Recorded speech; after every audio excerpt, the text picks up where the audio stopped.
विधानसभा का यहाँ चुनाव होता रिजल्ट आता है, सबको यहाँ से क्या सबक सिखा देंगे, क्योंकि हमारी रोजी रोटी पर लात मारने वाले हमारे सरपंच साहब कह रहे थे कि एक बहन बेटी को यहाँ पर हमारे यहाँ पर जो बेटी है उसको किसी भाई ने मारा और उस बेटी का आज तक कोई कार्रवाई नहीं हुई और 4 लड़के जो सामाजिक कार्यकर्ता है उनको बिना गुने से अंदर डाला है। प्रशासन से यहाँ तक आवाज जानी चाहिए कि आपका टाइम बहुत कम है, क्यों कि आप जो गलत कर रहे हो, किसी के इशारे पे काम कर रहे हो, वो यहाँ पर नहीं होगा। मेरे भाइयों, इन लोगों ने भजन लाल सरकार ने अभी हमारे यहाँ पर चारागाह जमीन को के नाम से एक बिल बनाया है और पंचायत में पटवारी और सचिव के नाम से सर्वे करा रहे हैं। क्यों कि जो जमीन हमारी यहाँ पर है सरकार के नाम से, चारागाह के नाम से, तो हम ये पूछना चाहते हैं, हमारा आदिवासी भाई, गरीब भाई, पढ़ा लिखा नहीं होता और जिसने अगर खुली जमीन देखकर हमको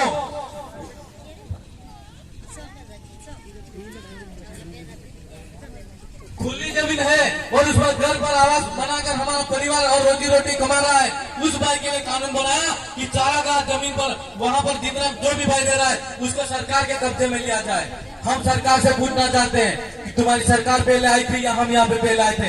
तुम्हारी सरकार पहले यहाँ पे आई थी या हमारे बाप दादा पहले आए थे? हमारा घर बनाया और हमको कहाँ भेजोगे?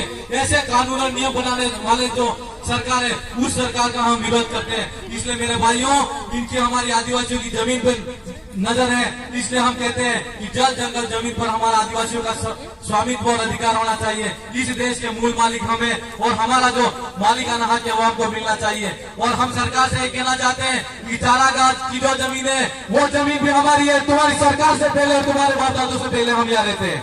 मेरे भाइयों, ऐसे नियम बनाने वाली जो सरकार है, उस एक एमएलए साहब ने एक नियम के विरोध में वहां पर सरकार विधानसभा में विधेयक का विरोध किया था कि मृत पारितोषिक विधेयक, उसके अंदर मृत शरीर के सम्मान विधेयक पारित किया था। मृत सम्मान विधेयक, जो व्यक्ति अगर सड़क हादसे के अंदर मर जाता है उसको सम्मान पूर्वक सरकार सीधा से उसकी कस्टडी में पुलिस प्रशासन आएगी और उसको मौत दफना दिया जाएगा। और मरने वाला पक्षकार है, उसको किसी एक्सीडेंट में मार दिया गया है या किसी व्यक्ति ने उसको मार दिया है या किसी कारण से वो फांसी के फंदे से मर गया, उसकी कोई जांच नहीं होनी चाहिए।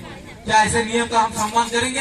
हमारे बाप दादा कहते हैं कि न्याय व्यवस्था हमारे पास में होनी चाहिए, जिसके साथ में जो होना चाहिए। और मोटाड़ा जो व्यवस्था हमारे समाज में चलती है उसके विधेयक में सरकार ने वो कानून बनाया। आज रोड पर चलाने वाले बड़े बड़े वाहन धारक हैं, वो आदमी हमारा आदिवासी आदमी को कुचल के मार देंगे। मोटर वाहन के पास में हेवी लाइसेंस होता है, खाली 24 घंटे 48 घंटे के अंदर जमानत हो जाती है।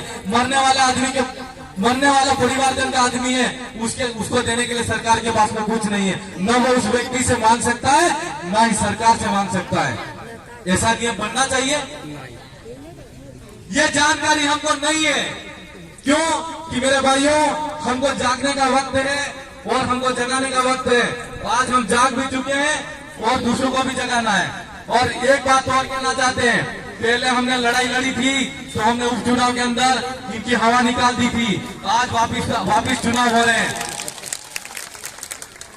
आज वापिस चुनाव हो रहे हैं और ये बवंडर है, तेरे बड़े बड़े बरगद के पेड़ उखड़ के फेंक जाएंगे यहाँ से। मेरे भाई, आज आप सबको एक होना है और एक होकर लड़ना है और हमारी जो आवाज है वो निश्चित तौर पर लोकसभा में भी जाएगी। आप सबको हाथ करके आशीर्वाद और विश्वास दो, मुझे भी दो और राजकुमार जी को भी दो। यह सीट पर हमको जीतना है और जीतेंगे। इसे मैं ज्यादा कुछ नहीं कहते हुए राजकुमार जी को पुनः यहाँ पर भागीरथी विधानसभा की जनता की तरफ से हार्दिक स्वागत, अभिनंदन, जोहार, लाख लाख जोहार करता हूँ। और मंचासीन तमाम हमारे वरिष्ठ दादा है, वडाउट दादा है, ने हार्दिक स्वागत, अभिनंदन, जोहार। इन्हीं शब्दों के साथ में मेरी वाणी को विराम देता हूँ। आप सबकी जय, जय जोहार, जय आदिवासी, जय संविधान, जय भारत।